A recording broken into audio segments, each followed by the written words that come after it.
Հերոսական հարձակում էր եկեղեցու դուք տեսան ժամանակ ինչ ընթացքի մեջ էին այն մարդիկ, որոնք որ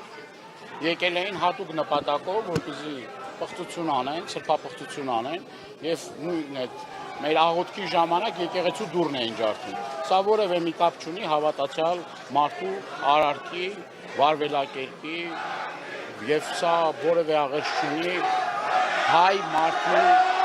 հասակի ընդդակության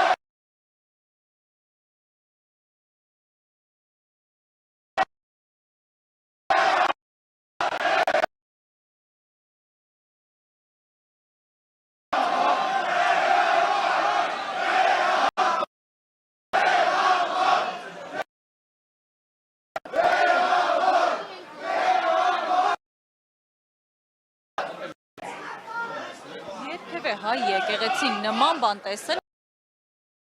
անգամ ասպատակությունների ժամանակ նման բան չի եղել։ Ես երկու օր առաջ Միքայել Սրբազանի մոտ էի եւ Միքայել Սրբազանը ինձ հիշեցրեց թուրքական երկու օկուպացիայի ժամանակ անգամ Թշնամին 7 վերք եկեղեցու պատմություններ պատմում, անգամ Թշնամին այդ ժամանակ միջամտություն չի կատարել եկեղեցու ժամերգության կամ պատարակի կամ որևէ արարողության հետ եկեղեցու զանգերը շարունակել են ղողանջեն, ընդամենը այդ ընթացքը դադարել է ավերիչ երկրաշարժի ժամանակ, երբ որ դեկտեմբերի 7-ին, գիտեք 88 թվականի եկեղեցին ավիրվել էր եւ առաջի գործը եղել է զանգը վերականգնելը, զանգերը վերականգնելը եւ ելի 2 օր հետո զանգերը ղողանջել են։ Դուք տեսնում եք ինչ է կատարվում։ Դուք տեսնում եք ինչ է կատարվում թուրքական եւ ադրբեջանական մամուլում։ Ցնծության մեջ են։ Փաշիզադեի սիրտնա փառավորել, Էրդողանի սիրտնա փառավորվել, ուրեմն Ալիևի սիրտնա փառավորվել, Թշնամու սիրտը այս մարդիկ այսօր փորձեցին որ փառավորվի, բայց փառք Տիրոջը, փառք հավատավոր մեր ժողովրդին, որ կարողացան շատ ճիշտ, շատ կազմակերպ հեզությամբ, խոնարհությամբ, առանց որևէ մի բախումների եւ մենք նույն կոչն ենք արել մեր հայրենակիցներին, մեր հավատավոր ժողովրդին, որ որևէ մի բախման չգնան, այստեղ աղոթք են հնչեցրել նաեւ իրենց ճիշտ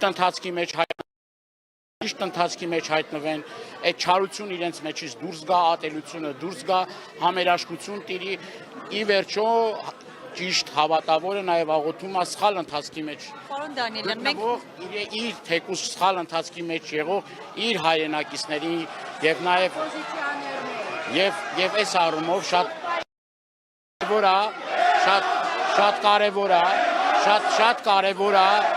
կարևոր է, որ մենք կարողանանք այն